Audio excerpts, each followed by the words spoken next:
Purposely. Your life, God's purpose. Listen at onpurposely.com.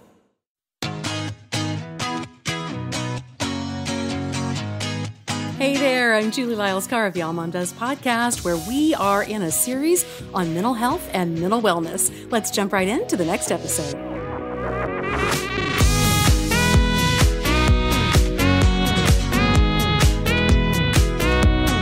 Today on the All Mom Does podcast, I'm so thrilled to be able to introduce you to Jeanne Stevens.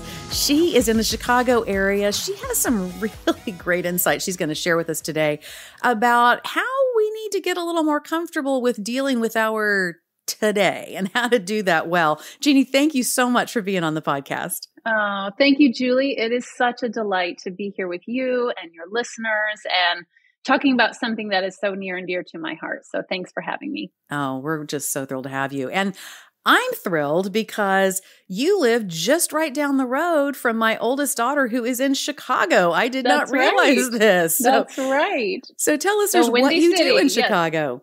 Yes, my husband and I co-pastor a church. We started it in our living room about 11 years ago now. We're going to celebrate 11 years of ministry, and it has just been an incredible journey of growth and transformation and highs and lows and learning and unlearning and everything in between. I like to tell people our mission as a church is that we want to lead people into a transforming relationship with Jesus. And I feel like I've been the greatest recipient of the mission. I have been transformed from the inside out. So that's what we do.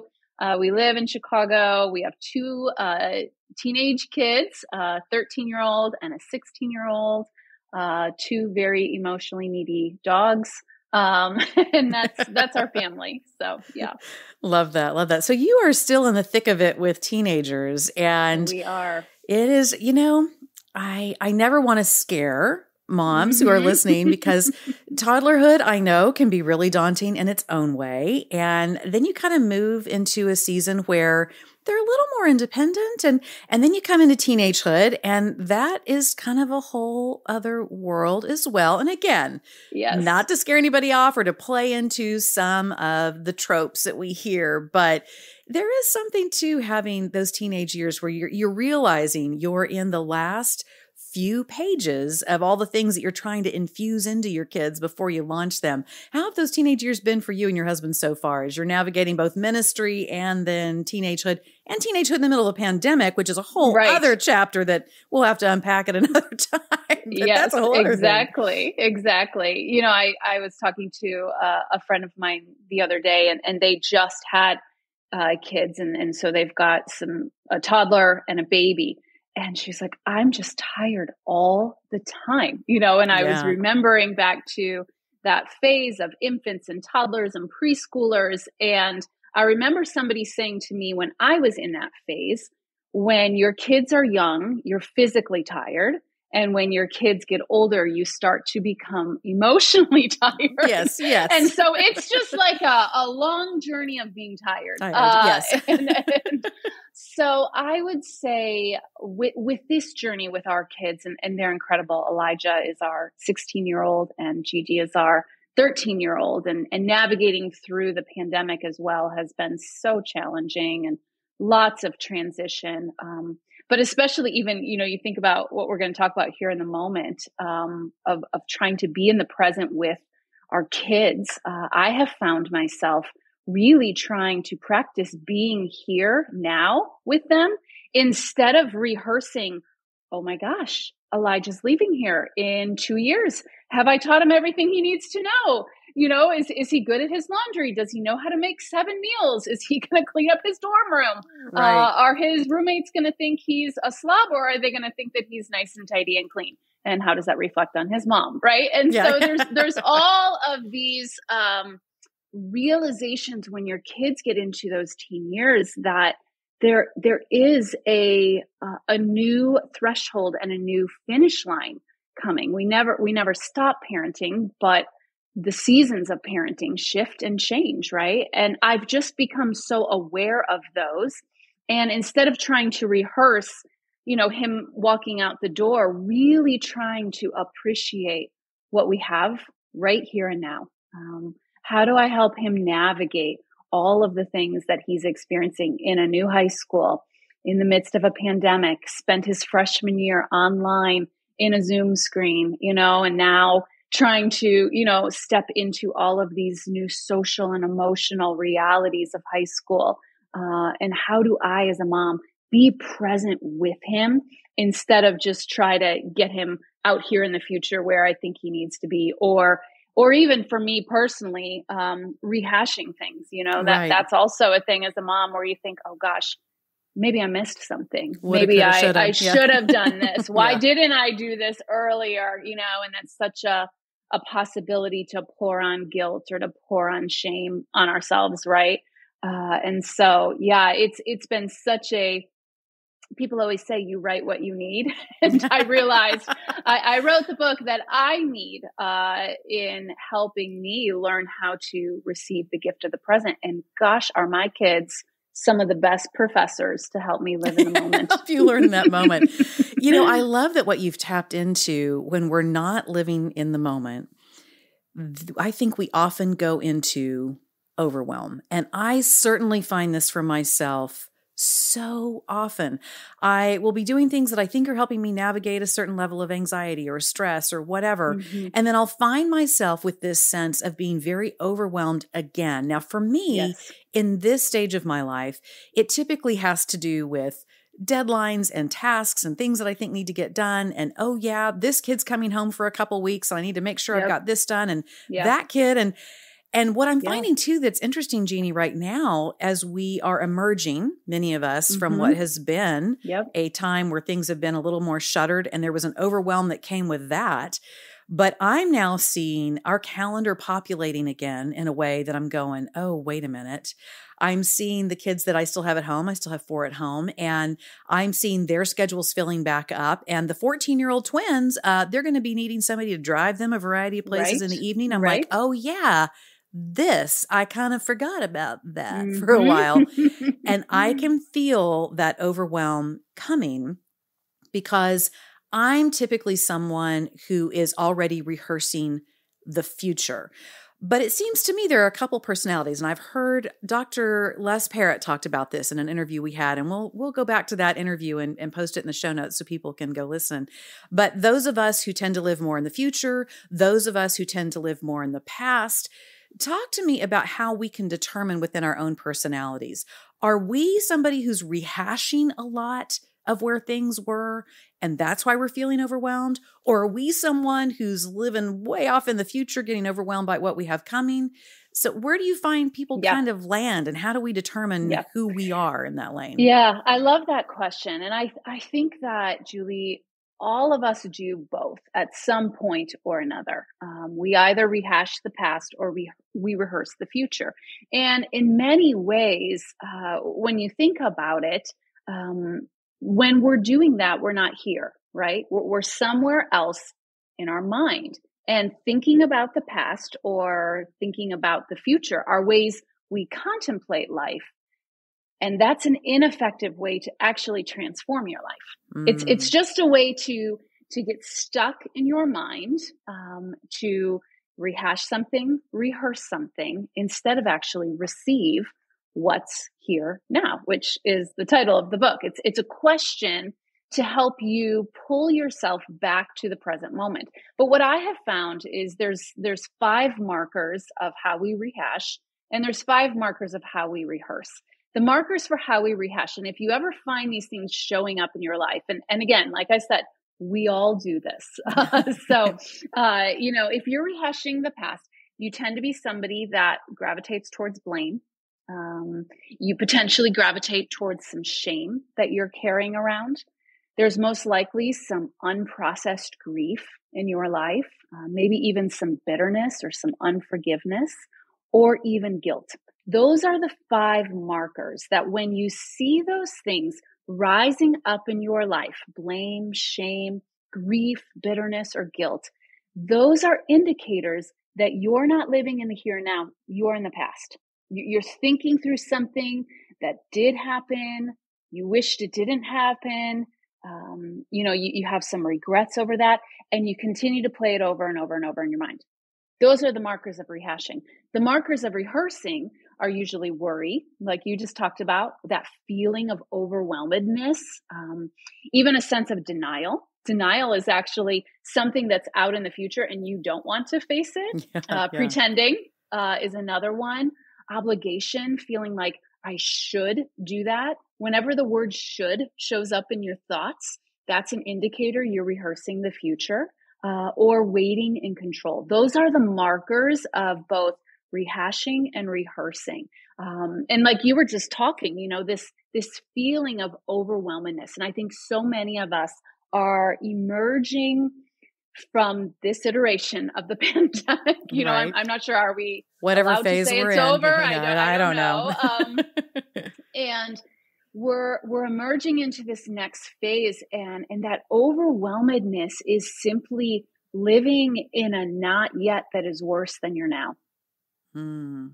Say that again. That's good. It's overwhelmedness and worry is living in a not yet that is worse than your now. And as I was researching and studying and even honestly getting to my own sense of exhaustion and overwhelmedness, I realized that I was not consistently here. I was either rehashing things in the past or rehearsing things in the future. And yet when I studied the scriptures, I realized, while God is the same yesterday, today, and forever, to access God, you have to be in the present. You can't go to the past and access God, and you can't go out into the future and access God.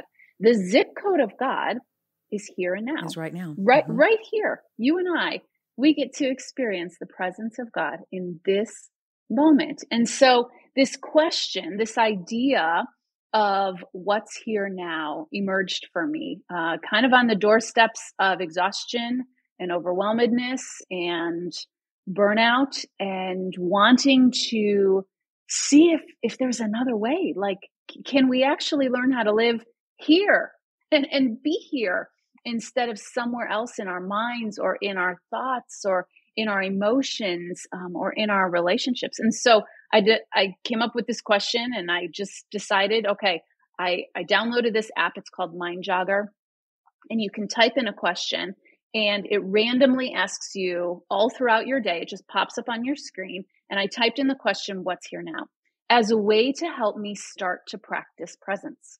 Because every time I, kind of took a moment to identify where am I wasn't really here. Right. I was thinking about something that happened yesterday, or I was worried about something that was going to happen tomorrow or in a week or, 10 years from now, that neither of which I have control over. And so every time this question popped up on my phone, it was a way for me to just answer 3 questions. Okay, what's going on in my body? What's going on in my mind? And what's going on in my emotions?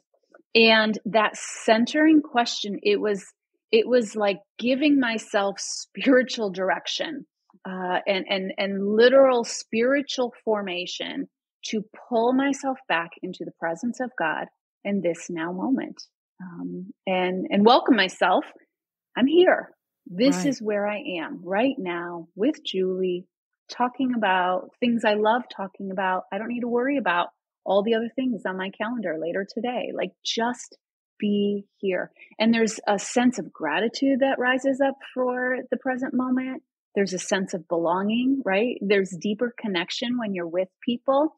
So often when we talk to one another, people are not actually really listening. They're thinking about what they're going to say next. Right. Or they're thinking about, what is that person thinking about me? They're not really in the conversation. And I find, especially as a mom, when I give my kids the gift of presence, you can tell that they feel it. My daughter the other day was navigating through some middle school drama, and I could tell she just wanted me to come in and sit on the end of her bed, and we just sat and we talked, we processed. There was nowhere for me to go. She could feel, Mom is here with me right now. She opened up And, Yeah, and she she's listening. shared, She's right here. yeah, she Yeah. felt seen. And I think that's the desire that we all have in our relationships. I think that's what we desire in our relationship with God. But gosh, have we learned how to be places other than the here Other and now, than the haven't we? moment. Yeah. Right. Mm-hmm. And it feels like to me, Jeannie, that this is particularly challenging for women. And by that, I mean this. We have a lot of things showing up now in the literature, in the research, that women have 8 million scripts going on at Yep. any one moment. Mm-hmm. And I long felt that way, but there were some really interesting things that came out of the pandemic where women are now trying to work from the house, but also school the kids. And we saw again the disparity between the inner life, often of a guy, and the inner life of a woman, particularly a woman who's got kids, and how those things, again, women are just we just have piled on us so many things that are not necessarily equally balanced between partners. And because of that, I find this notion of trying to stay in the present, even outside of my personality that's very future, like the next. Me too. I find that, I am sitting and speaking with someone and I'm really trying to attend to what they're doing, but there is a side of my brain, it's right here, I'm pointing it to you for you, Jeannie, that is making the grocery list. And there's the other part of me that's listening for this appliance to go off. And there's the other part of me that is very attentive to the fact that one of my kids is going to come through the door here in a minute from their class. And I'm going to have to remind them that I'm in studio. It's almost like I can't shut it off sometimes. And part of not being able to shut it off often means I'm functioning well as a mom, but maybe not so much as a human being. Right. So what do we do? I love the idea of an app to remind me what's here now, asking that question. The other piece for women too, though, that I think is interesting, not only is it the duties and roles that we're trying to fulfill, and there's so much going on with that, but I find too for women, there's a lot of times that we have to ignore the question of what's going on am I looking at what's here now, and I look at the question of what's going on in my body. Well, I've got to ignore these cramps that are going on because I can't just double over. Mm-hmm. And if I look at, what's going on within my own mind, well, I'm trying to keep these 4 plates going at the same time. So regardless of our personality, if we're a rehasher or a rehearser, sometimes to me, just by the fact we're in the office of being a woman, makes this presence challenging. What are some things we can do, whether we're going forward into that rehearsing or backward into that rehashing, in those things that feel functional as a woman? How do we start to quiet some of those? Yes. Yeah. There's so much research that has been done around our thought life. And I love that you even point out, women have about 30,000 more thoughts a day than men. Wow. I did not know that. So 30,000 more thoughts. 30,000. So we just more. light up an MRI like a Christmas tree next to our. Okay, exactly. All right. And it ranges from about 60,000 to 80,000 thoughts in a day. So if a man is thinking 60,000, a woman is upwards about 80,000 thoughts per day. And it can be everything that you just mentioned, right? Oh, I got to make a grocery list. Oh, did I fill up the car with gas? Oh, I need to RSVP to that, party that I was invited to. Can I even go? I think there's a volleyball tournament. Oh my gosh, I'm going to be late for this meeting. What should I wear? I think I just rattled off 10 in under 10 seconds. Yeah. And my brain, while you were doing that, I was filling in more for you. Yes. So we're probably up to about 25. Thank you. Because I'm being really present with you right now, Jeannie. Exactly. But I actually talk about this in the book, in the last section, and I talk about the thought scripts.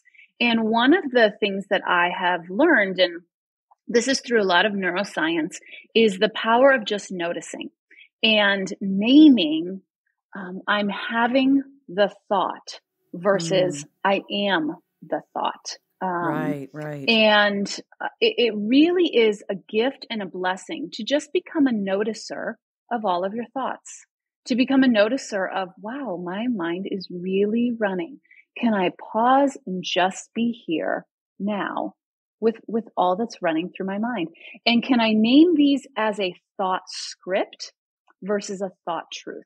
Because I think a lot of times what happens is we believe every thought we have, right? Especially about ourselves as moms, especially when we go into that past, right? I should have done this. I missed this. If I was better at that, if I was more like her, maybe I wouldn't have, right? And these thought scripts actually keep us from being in the here and the now. So one of the best things that we can just do is start to notice, wow, I am really running a racket up there in my mind. It is going quickly. I need to just pause. I need to breathe. What's here now? And that noticing and that slowing down usually brings some spatialness to clear the thought script into a truth script. Because most of the time for me, my thought scripts are lies. My thought scripts are harmful. My thought scripts have a lot of should in them. My thought scripts maybe have regret or worry, about things that I have no control over out in the future.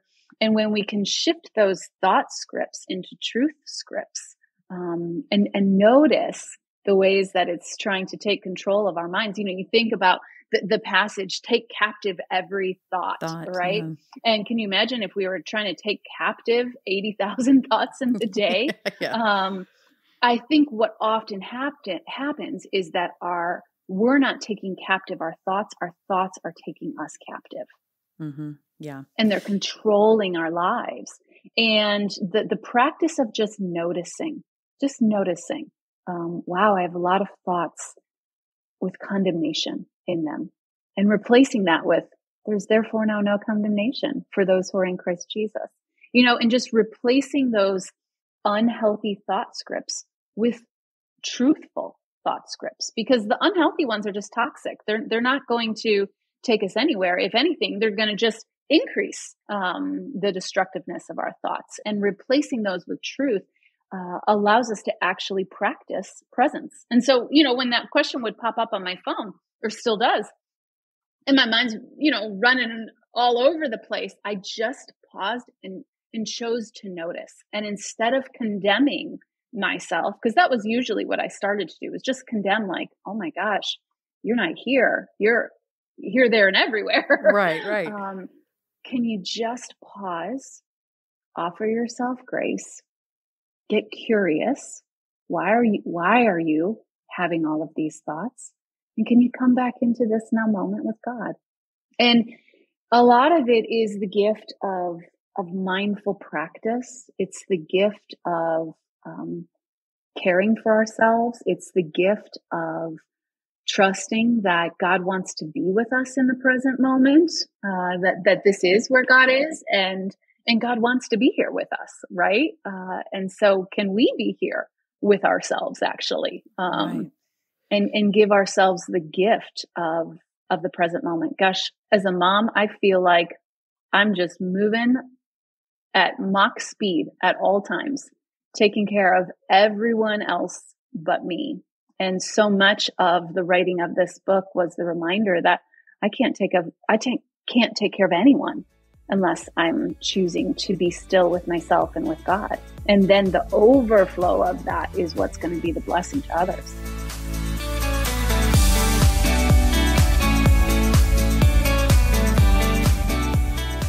One of the most confusing landscapes in adulting, in my opinion, is trying to figure out healthcare.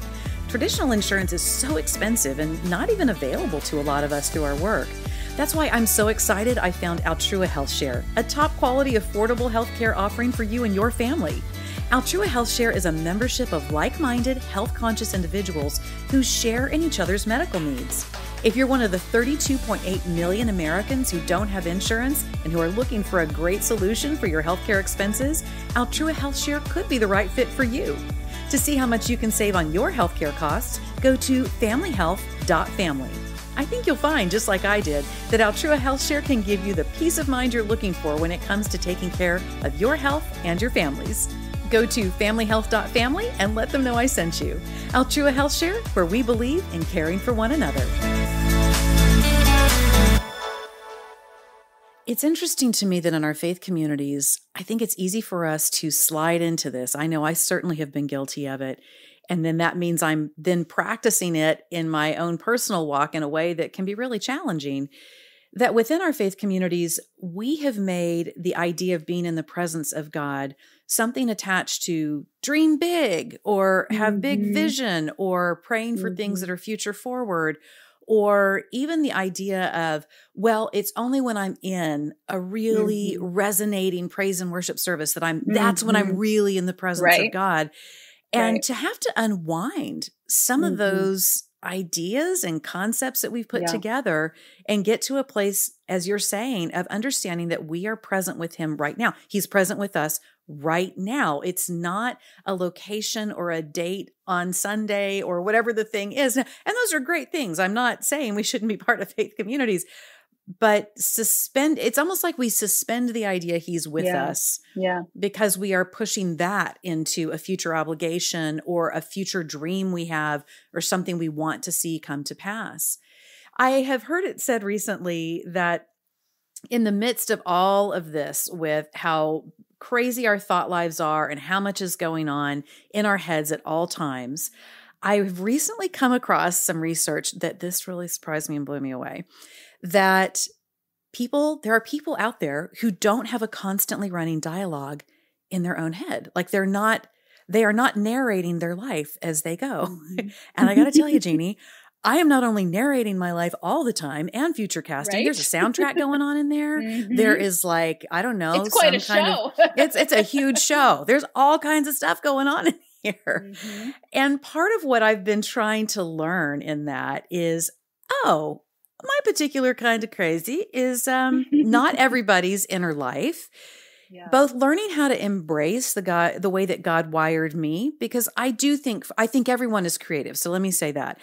I do think for some creatives of a certain ilk, we are all over the map in our own heads often anyway, particularly in this future casting place, but also we can take into rehashing and make it full bloom again too. I mean, all the sight sounds and everything. How do we do the work of embracing who God created us to be, some of us with albeit noisier heads than others, while also learning the rhythm and discipline of asking what is right now, what is happening right now, noticing that? Because for some of us, let's face it, regardless of our role as women or moms, whatever our faith community may be saying to us, we may have a faith community that really helps us practice lingering and understanding that. We may have a faith community that's very forward-reaching and that influences. But the very nature of what goes on inside of some of our heads, the way God wired us, can sometimes make this really challenging to notice in the moment. So how do we do that work of both loving who God created us to be, but also coaching ourselves into a place where we don't embrace overwhelm as just part of how he created us? Yeah. I love that question, Julie. And I think it starts first with recognizing that presence is not a destination or a place, it's a practice. And this is something that we are meant to do over and over and over again. As we have 60 to 80,000 thoughts in a day, we have the same capacity to practice presence in a day. It is natural for us to rehash and to rehearse. That's not going to necessarily stop in our lives.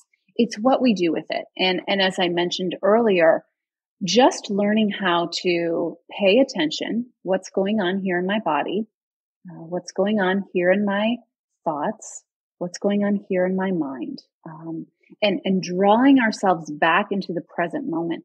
It's the gift of noticing. It's the gift of getting curious. And then when we start to share that with other people, it does start to slow down the rate at which the thoughts come into our mind. And we really do get to practice the gift of belonging, the gift of what I write a little bit about this, of intimacy. And intimacy is into me see. And there's not a human on the planet that doesn't desire to be known and doesn't desire to be seen. And we can't know one another and we can't see one another if we're not really here, if we're somewhere else in our mind. And the gift of this noticing and this slowing down and actually allowing ourselves to pause, to breathe. I did it right before we jumped on our call today. I just paused and it literally took 30 seconds. I just said, okay, Jeanne, what's here now?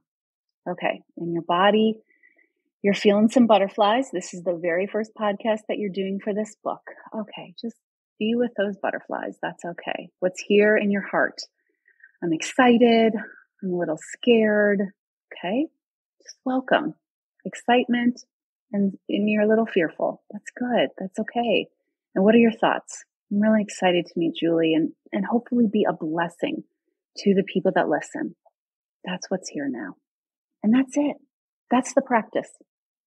And then when I dialed up and the internet actually worked and we got on all of the technology happening and I could see your face, I could be present with you instead of everywhere else in my mind, everywhere else in all that's to come in the rest of my day or what happened earlier when, I dropped my kids off at school. I could be here now. And it's such a gift, right? Because then connection occurs, belonging occurs, gratitude occurs for this now moment that we don't have to be anywhere else. And I think that especially coming out of the last 2 years, with so much rehashing and so much rehearsing occurring in all of our lives, the gift of receiving and being here.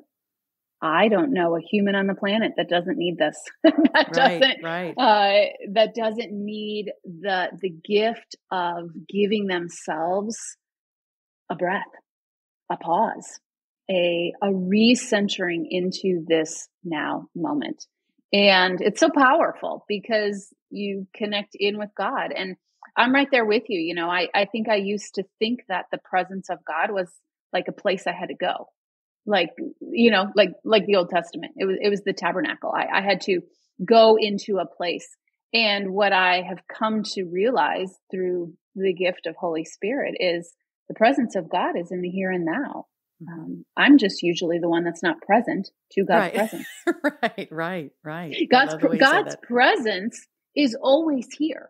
It's not a place you have to go. There's not a list of things you have to do to get into it. It's not a big worship service with beautiful music and candles lit and all the right lighting. And while that can happen and you can experience God's presence in those moments, you can experience it right here now. You can experience it when you're getting ready in the morning. You can experience when you're in the grocery store. You can experience it when you're driving home. God's presence is always present. And what our invitation is to get present to that presence. That presence. It reminds me of the writings of Brother Lawrence. Yes. Practicing the presence of God. The presence of God. Yeah. He would see God in a soap bubble while he was cleaning. I mean, he practiced it. He practiced that presence in the present. So as we begin wrapping up all these great thoughts, I mean, wow, we could keep going because I think we all need this so much. But talk to me about where the balance is, because I will say sometimes, Jeanne, I see people avoid things they need to deal with from the past by staying either present or very future forward. I often will encounter people as well who are not willing to look forward and think ahead in ways that are wise because they're just living for the moment, baby. And they're not thinking about what could be coming in what they're saying and doing in their today. So I don't hear you saying that we are just to jettison things that have happened in the past or be unwise about what could be coming in the future and not be preparing. How do we make sure that we hit that right balance where we're staying present, that we are asking the right question about what's now, but at the same time deal with both those very amorphous and yet wildly kind of tangible past and future experiences? Yeah. I love that question, Julie. And listen, I have a counselor and I have a coach. My counselor helps me pay attention to things in my past. Nice. And my coach helps me pay attention to things that I am preparing for the future. So I am love that. all about, I love all that. about doing the work, right? Because when you do the work works. So I believe in soul work. I believe in emotional healing. I believe in forward thinking and wise planning and discernment. I am all about those things. And I actually think that since I have begun learning how to practice presence, it has given me more wisdom to know what to go digging in my dirt of the past. When I realize that my thoughts are regularly showing up with some blame or with some bitterness or with some guilt, okay, that's an indicator of there are some things in my past that need to be faced. I need to do some work because my thought life and my body and my emotions are regularly drawing me to things like blame and bitterness and guilt, right? And so, and I often like to say that relationships are the litmus test of transformation. And so you're going to really see it in your relationships. If my husband and I, in our strongly worded dialogues, also known as arguments, so tactical, right? If blame continues to come up in those conversations, well, that's a great indicator in the present moment. There's something to look at, to go digging in the dirt of my past and figure out, okay, why is blame showing up here on a regular basis?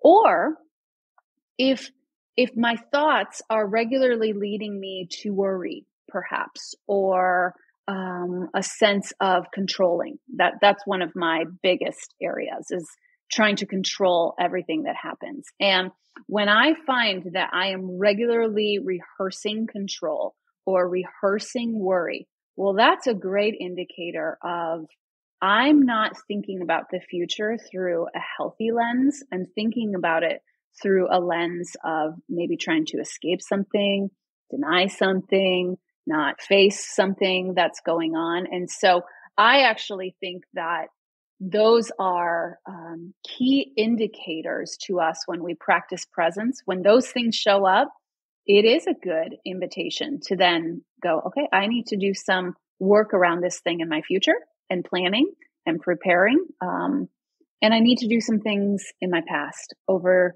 these things that maybe haven't, had full healing or continue to show up from my childhood or from, past relational experiences. And I believe those things can be indicators as to what to pay attention to. I often like to say that this question of what's here now is kind of like that big red dot on the mall when you go to the mall and the map, right? Yeah. It's a way to locate yourself and allow yourself to go, okay, here's where I really am. And here's why I'm struggling with this thing in my past. And here's why I'm not, contemplating this future opportunity with wisdom. And so coming into the present moment actually is going to give you clarity. It's going to give you a breath. It's going to give you an opportunity to see it through a different lens. I'm a futurist too. I'm a entrepreneur. I have stacks on stacks on stacks of ideas, and I'm a creative too. And so oftentimes I find that if I'm not paying attention to all of that future thinking, it's because of some level of avoidance of something I don't want to pay attention to in the here and the now. And so it actually ends up being a good map for me. And then I can dream and anticipate the future from a place of health versus a place of unhealth. Such a great question to get a GPS on what's going on in our own hearts and souls. Yes. What's here now? Jeanne, I'm so excited for you about the book. It's called What's Here Now? How to Stop Rehashing the Past and Rehearsing the Future and Start Receiving the Present. Those 3 R's that you outlined for us. Where can listeners go to find out more about you, where to find the book, all the good stuff? Yeah, they can find me at my website, jeannestevens.com, and it's available at all the normal retailers where books are sold. So wherever you want to get your book from. You can order it, Amazon, Barnes and Noble, Target, all of those places. We'll get all that in the show notes that Rebecca puts out. So listener, be sure and go and find all those good things, those good resources. Jeannie, again, what a delight to have you. Jeannie Stevens, thanks so much for being with me. And you can bet that I am going to do a much better job following this conversation. And here I am, already future casting, but forgive me. In the future, I'm going to do a better job of asking what's here now. So great to have you today. Thanks so much, Julie. Such a joy to be with you.